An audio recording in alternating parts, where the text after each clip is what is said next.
Poultry ফার্মের দেওয়াল ধসে মৃত কৃষ্ণ মল্লের ওন্দার মেটাপাড়া গ্রামের বাড়িতে এলেন স্থানীয় বিধায়ক তথা বিষ্ণুপুর সাংগঠনিক জেলা বিজেপির সভাপতি অমরনাথ শাখা। শনিবার মৃতের বাড়িতে গিয়ে শোক সন্তপ্ত পরিবারের লোকেদের সঙ্গে কথা বলেন ও পাশে থাকার আশ্বাস দেন তিনি।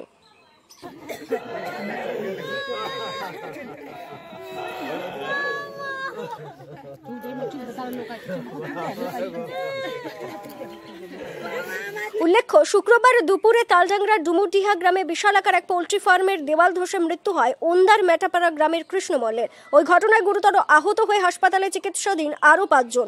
খবর পেয়ে ওই দিন ঘটনাস্থলে যান বাঁকুড়ার জেলা শাসক সিয়াদেন, পুলিশ সুপার বৈভব তিওয়ারি, জেলা পরিষদের সভাধিপতি অনুসুয়া রায়, খাতড়ার মহকুমা শাসক নেহা বন্দ্যোপাধ্যায় সহ পুলিশ ও প্রশাসনিক আধিকারিকরা। এদিন ওন্দার বিজেপি বিধায়ক অমরনাথ শাখা ওই ঘটনার পিছনে শাসক দলের বিরুদ্ধে অভিযোগের আঙ্গুল তুলে বলেন, তৃণমূলের সাতমৌলি অঞ্চল সভাপতি মেদিনীপুরের অজিত মাইতি ও গড়বেতার প্রাক্তন বিধায়ক ওই ফার্মের সঙ্গে যুক্ত। কার অনুমতি নিয়ে জঙ্গলের গাছ কেটে ওই ফার্মে যাওয়ার রাস্তা তৈরি হয়েছিল, প্রশ্ন তোলেন তিনি। গতকাল একটা বিরাট মর্মান্তিক ঘটনা ঘটে গেছে। পেটের দায়ে এখান থেকে সাতমৌলির এলাকায় ডুমরা জল বলে একটা জায়গা, ডুমুরডিয়া বলে একটা জায়গাতে কাজে গেছিল। সেই কাজে যাওয়ার পরে তারা প্রাচীর ধসে তার দুর্ঘটনায় মারা যায়। কারণ ওই যে জায়গাতে কাজে যাচ্ছে সেটা একটা লিয়ার ফার্ম, অবৈধভাবে লিয়ার ফার্ম। জঙ্গলের ভিতর দিকে কার অনুমতি, ডিএফও না কার অনুমতি নিয়ে রাস্তা করা হয়েছে, যেখানে 3 জন ব্যক্তি জড়িত।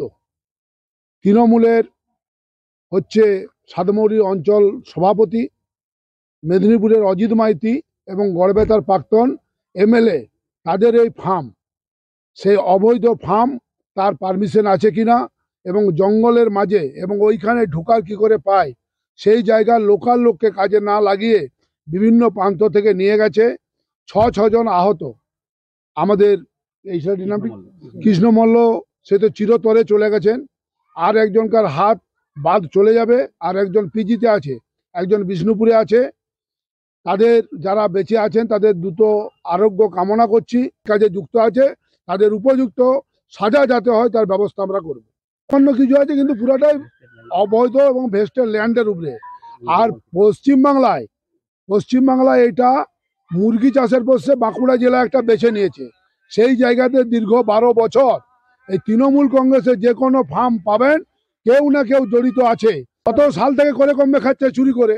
তাহলে যখন চুরির তো একটা শেষ থাকে যে চোর একদিন না একদিন ধরা পড়বে। তাই এবারে যখন আরো বাড়াতে গেছে, কি উপর দিকে তুলতে গেছে, তখন ধসে পড়ে গেছে। এরা মানুষের সচক্ষে চলে এসছে। হ্যাঁ, আমরা যাব। সম্মানীয় বিরোধী দলনেতা উনি আমাকে ফোন করেছিলেন, আমি উনাকে জানিয়েছি। উনি তার সমস্ত কিছু তথ্য পাঠাতে বললেন, তারপরে চিন্তা ভাবনা করছেন। এ বিষয়ে বাঁকুড়া জেলা তৃণমূলের সাধারণ সম্পাদক রামানুজ সিংহ মহাপাত্র বলেন, বিষয়টা দুঃখজনক। ইতিমধ্যে একজনকে পুলিশ গ্রেপ্তার করেছে। বিজেপি মানুষের সঙ্গে থাকে না, ওরা ভোটে আর কোর্টে থাকেন। তাই ওই দলের বিধায়ক কি বলেছেন তা ধর্তব্যের মধ্যে পড়ে না। দেখুন, ব্যাপার হচ্ছে কি যে কালকের ঘটনা খুবই দুঃখজনক।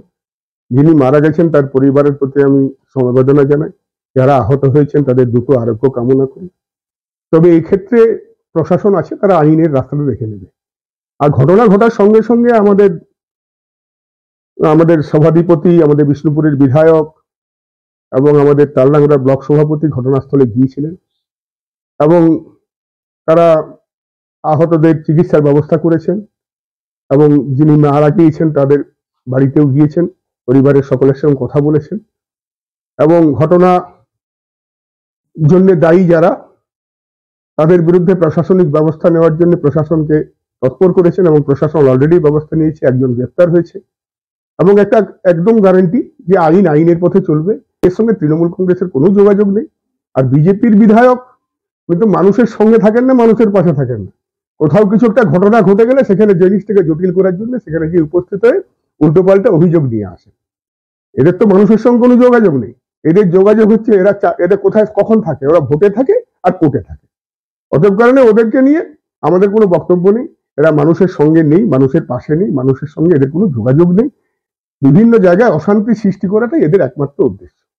রিপোর্ট, দক্ষিণ বাঁকুড়া দর্পণ, ওন্দা।